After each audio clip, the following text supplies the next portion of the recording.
একটু ভাতের সাথে শুটকির ভর্তা বানিয়ে সাহারি এবং ইফতার করছেন মোসাম্মত কাজল বেগম। যেখানে অনেকেই শুধু ইফতারিতেই খরচ করেন কয়েক হাজার টাকা, সেখানে অর্থের অভাবে খেয়ে না খেয়ে সিয়াম পালন করছেন এই নারী। প্রথম রমজানও মানুষ অনেক ভালো মন্দ খায়, কিন্তু আমি ভালো মন্দ খাইতে পারি না। আমি শুটকির তরকারি রান্না দিয়েছি, এবার পর্যন্ত আমার শুটকির তরকারি আছে। জীর্ণশীর্ণ এই ঘরে দারিদ্র্যের ছাপ স্পষ্ট। এক কামরার ঘরে নেই কোনো আসবাব, শুধু একটি লাইট, বিছানা আর রান্নার কয়েকটি হাঁড়ি পাতিল।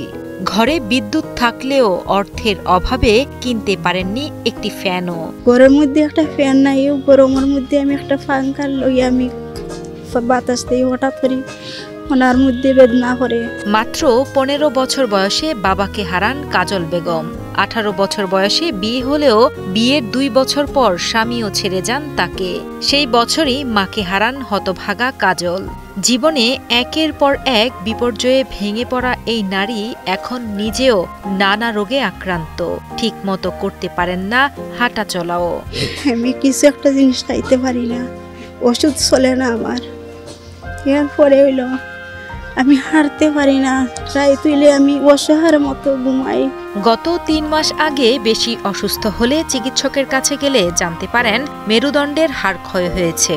সুস্থ হতে হলে প্রয়োজন সঠিক চিকিৎসার, যার জন্য দরকার টাকার, যা কোনোভাবেই জোগাড় করা সম্ভব না এই অভাগী নারীর পক্ষে।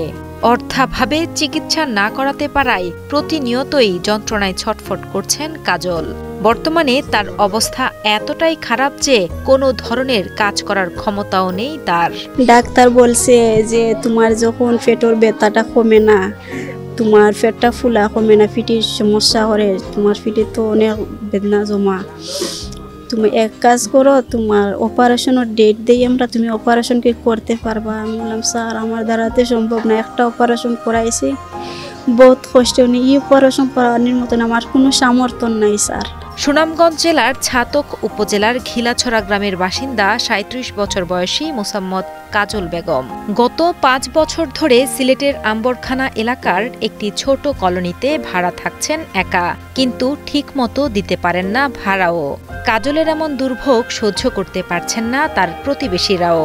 কাজল যেন একটু সুস্থভাবে বেঁচে থাকতে পারেন, এজন্য সরকার ও সমাজের বিত্তবানদের কাছে আর্থিক সহযোগিতার জন্য আকুতি জানান তারা। খুব কষ্ট করে এই চলাফেরা করতে পারে না। চলাফেরা করতে গেলে আমি দেখছি একজন মানুষ সাথে তখন লাগে নামাজ করে, হাসক নামাজ করে শুনি যেন হাল বাইনি না হালবার মতন দিবা। জীবন ভর আপনার কথা দোয়া করবো।